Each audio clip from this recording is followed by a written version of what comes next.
അപ്പോൾ ഇന്ന് നമുക്ക് വന്നിരിക്കുന്നത് പോക്കോ M2 Pro എന്ന ഡിവൈസാണ്. ടച്ച് ഗ്ലാസ് പൊട്ടിയ കണ്ടീഷനിലാണ് ഫോൺ വന്നിരിക്കുന്നത്. അപ്പോൾ നമുക്ക് ഫോണിൽ നിന്ന് ഡിസ്പ്ലേ റിമൂവ് ചെയ്യാം. വളരെ കെയർഫുൾ ആയിട്ട് റിമൂവ് ചെയ്യണം, അല്ലെങ്കിൽ ഡിസ്പ്ലേ ഡാമേജ് ആവാൻ സാധ്യതയുണ്ട്. റിമൂവ് ആക്കിയതിനു ശേഷം നമ്മൾ വീണ്ടും ഒന്ന് ടെസ്റ്റ് ചെയ്ത് നോക്കുകയാണ് വർക്ക് ആവുന്നുണ്ടോ എന്ന്. അതിനുശേഷം നമുക്ക് ചെയ്യാനുള്ളത് ടച്ച് ഗ്ലാസ് സെപ്പറേറ്റ് ചെയ്യുക എന്നതാണ്. അപ്പോൾ ടച്ച് ഗ്ലാസ് നമ്മൾ പോളിസ്റ്റർ കട്ടാവാതെ സൂക്ഷിച്ച് റിമൂവ് ചെയ്തിട്ടുണ്ട്. എന്നിട്ട് നമുക്ക് രണ്ടാമതൊന്ന് ചെക്ക് ചെയ്ത് നോക്കാം. അപ്പോൾ എല്ലാം ഓക്കെയാണ്. ഇനി നമുക്ക് അടുത്ത ക്ലീനിങ് ആണ്. നല്ലപോലെ ക്ലീൻ ചെയ്യണം. ക്ലീൻ ചെയ്തതിന് ശേഷമാണ് നമുക്ക് ടച്ച് ഗ്ലാസ് ഒട്ടിക്കേണ്ടത്.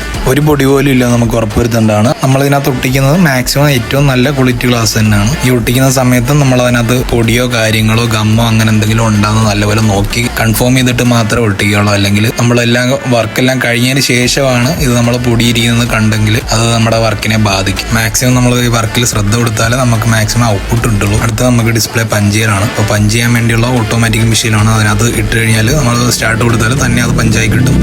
ഓട്ടോമാറ്റിക്കലി പഞ്ചാകുന്നത് നമുക്ക് ഈ വീഡിയോയിൽ കാണാം.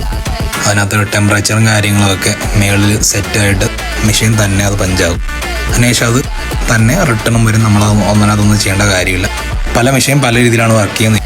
അപ്പോൾ ഇത് ഓട്ടോമാറ്റിക് ആയതുകൊണ്ട് നമുക്ക് വർക്കും സിമ്പിളായിട്ട് ചെയ്യാം. ഇതിന് ശേഷം നമ്മൾ ഇതിനകത്ത് പഞ്ചിങ് കഴിഞ്ഞ് ഇനി അടുത്ത് നമുക്ക് ഡീബോളിംഗ് ആണ് ചെയ്യേണ്ടത്. നമ്മുടെ കയ്യിൽ അത്യാവശ്യം ടൂൾസും ആക്സസറീസും കാര്യങ്ങളൊക്കെ ഉള്ളതുകൊണ്ട് നമുക്ക് ഇതേപോലത്തെ വർക്കൊക്കെ അനായാസം ചെയ്തെടുക്കാവുന്നതാണ്. ഡീബോളിംഗ് മെഷീനിലോട്ട് നമ്മളിടുക, സൂക്ഷിച്ചിടണം. കാരണം അകത്ത് മൊത്തം മറ്റിലാണ്. നേരെ ഇട്ട് കഴിഞ്ഞാൽ ഡിസ്പ്ലേ ഡാമേജ് ആവാൻ സാധ്യതയുണ്ട്. സൂക്ഷിച്ചിട്ടിട്ട് നമ്മൾ ഡീബോളിംഗ് ഓണാക്കി സാധനം സെറ്റാക്കി എടുക്കുക. വർക്ക് കംപ്ലീറ്റ് ആയിട്ടുണ്ട്. അപ്പോൾ ഇതേപോലെ കംപ്ലൈൻറ്റ് എന്തെങ്കിലും ഡിവൈസ് നിങ്ങളുടെ കയ്യിലുണ്ടെങ്കിൽ ഞങ്ങളെ കോൺടാക്ട് ചെയ്യാവുന്നതാണ്. സോഫ്റ്റ്വെയർ കംപ്ലൈൻ്റ് ആവട്ടെ, ഹാർഡ്വെയർ കംപ്ലൈൻ്റ് ആവട്ടെ, ഇനി ബോഡി ഇഷ്യൂ ആവട്ടെ, എന്താണെങ്കിലും നമുക്ക് റെഡിയാക്കാൻ പറ്റുന്നതാണ്.